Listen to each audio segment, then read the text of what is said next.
jamaah, oh jamaah. Alhamdulillah. Alhamdulillahirrahmanirrahim. Saya harus memenuhi janji saya tadi nih ya. Saya akan kembali membacakan pertanyaan-pertanyaan masuk yang ada di sosial media Islam itu Indah. Langsung aja kita masuk ke segmen Tanya Dong Ustadz. Kami semua tanya dong Ustadz. Oke, langsung aja kita masuk ke pertanyaan yang pertama. Assalamualaikum Ustadz, mohon izin bertanya. Wah, suami saya itu selalu menuntut saya menjadi istri yang sempurna. Jika ada kekurangan, dia pasti akan marah dan jutek sama saya. Sekarang dia sedang menuntut saya untuk kerja.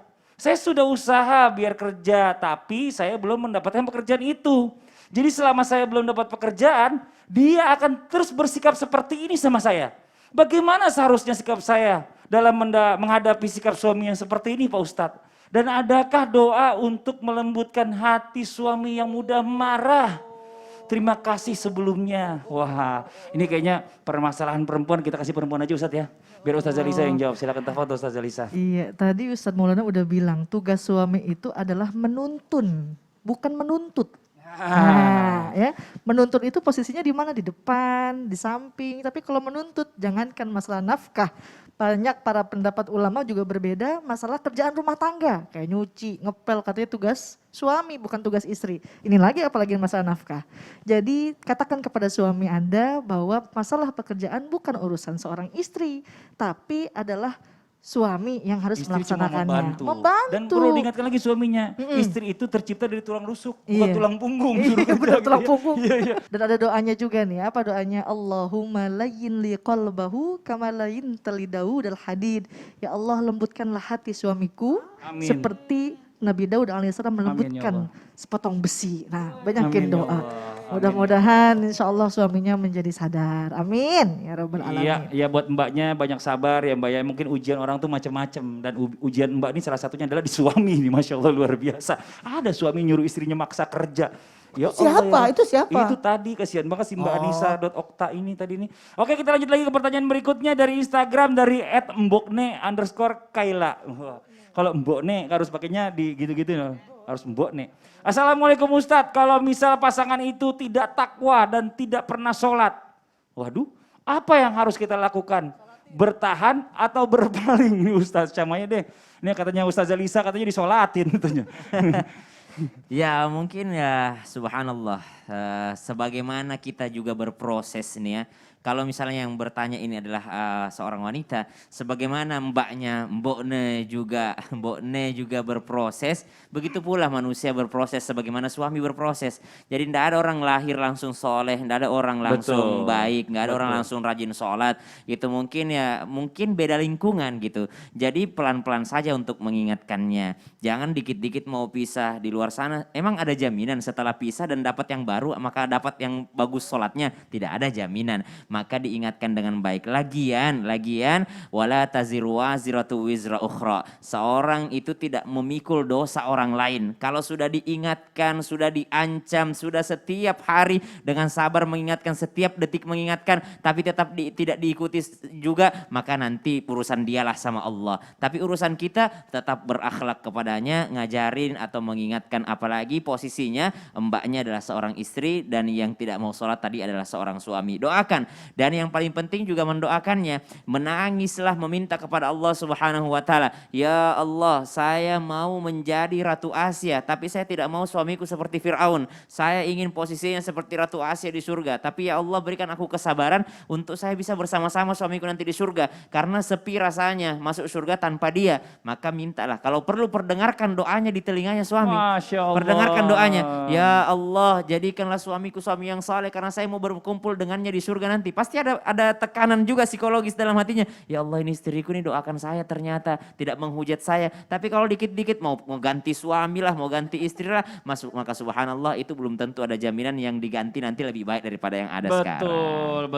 Betul. Jadi kita bicara masalah tentang manusia ini selama mereka masih hidup ini ada kemungkinan nanti insya Allah untuk berubah jadi soleh. Iya. Tidak ada jaminan bahwa kita yang udah baik ini baik terus. Betul. Dan tidak ada jaminan orang yang buruk itu buruk terus. Betul, gitu. dan amalan nanti kita lihat di akhirnya, Betul. bukan di sekarang kan gitu Innamal kan. a'malu bil khawatim. Amal itu Masya tergantung Allah. terakhir. Jazakallah khairan katsiran, makasih banyak Ustaz Syam. Kita masuk ke pertanyaan berikutnya. Dari Instagram juga dari @Lydia The Vega. Assalamualaikum warahmatullahi wabarakatuh Ustaz.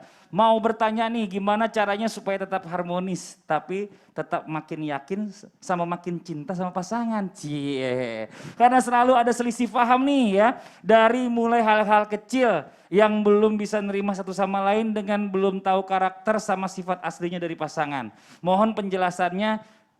Dan Ustadz terima kasih sebelumnya. Wah ini kayaknya Mbak ini paling cocok yang jauh Ustadz Maulana. Karena pernah saya melihat istrinya itu bilang, ayah jangan di situ, di sini. Itu karena kejadian ada orang nikahan, saya lagi jadi MC. Itu dia ikut, padahal dia bukan MC. Dia suruh duduk sama istrinya. Tapi saling pengertian Masya Tapi Allah. waktu itu masih ada rem berarti Masih ya. ada rem. Kalau Coba, sekarang sekarang udah agak ada remnya. Silakan Ustadz Maulana. Tafadhol. Saya senang pertanyaan ini, bagus banget. Pertanyaan ini adalah pertanyaan orang yang mau membuat rumah tangganya makin bagus. Saya salut. Yuk kita tepuk tangan dulu. Wih, tepuk tangan dulu boleh. Kenapa saya katakan sosok wanita itu senantiasa mencari ilmu bagaimana rumah tangganya makin bagus, makin bagus.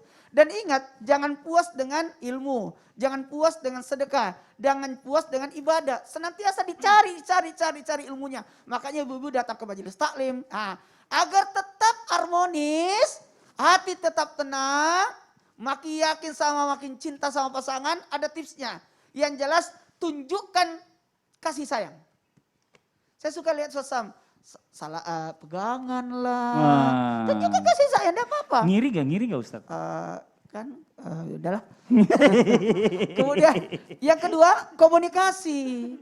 Harus komunikasi, ngomong. Dan jangan lupa selipkan candaan umur-umur. Betul. Ya. Aduh nyanyi. Jadi gitu. Apalagi jangan ragu untuk memberikan apresiasi, hadiah dan sebagainya. Dan ingat, jangan pernah menebar janji tapi tepati janji. Dan selalu menghargai keberadaan pasangan. Aduh kamu tuh. Jadi enggak apa-apa, luangkan waktu bersama. Jadi ada waktu yang namanya waktu bersama. Masya Allah, jangan terlalu kaku juga sama Ya, pasangan. tapi ya. ada kuncinya sebenarnya. Iya. Kuncinya sebenarnya kalau laki-laki itu harus bersabar terhadap istri. Betul. Istri harus taat kepada suami. Itu Masya Allah, jazakallah. jadi istri harus taat kepada suami harus sabar terhadap Jadi istri. yang suami Berimbang. turun, yang istri naik. Masya bertemu di tengah-tengah. Allah. Jazakallah khairan kasiran. Iya, Makasih iya, banyak Ustadz Maulana. Gini aja deh ya buat semuanya nih ya jamaah Islami Tunda yang lagi menyaksikan ya dari semua seluruh Indonesia dan juga yang di mancanegara lagi nonton streaming ya. Sama-sama kita angkat tangan kita berdoa sama Allah Subhanahu wa taala ya. Mudah-mudahan hari ini doa kita dijabah sama Allah.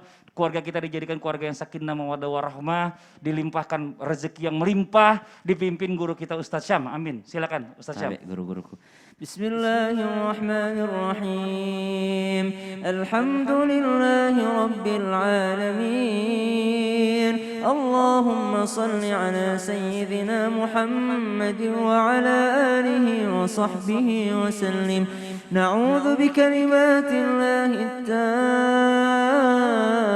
tammati min syarri ma خلق نعوذ بكلمات الله التامة من كل شيطان وهامة ومن كل عين لامة بسم الله الذي لا يضر مع اسمه شيء في الأرض ولا في السماء وهو السميع العليم وصلى الله على سيدنا محمد والحمد لله رب العالمين.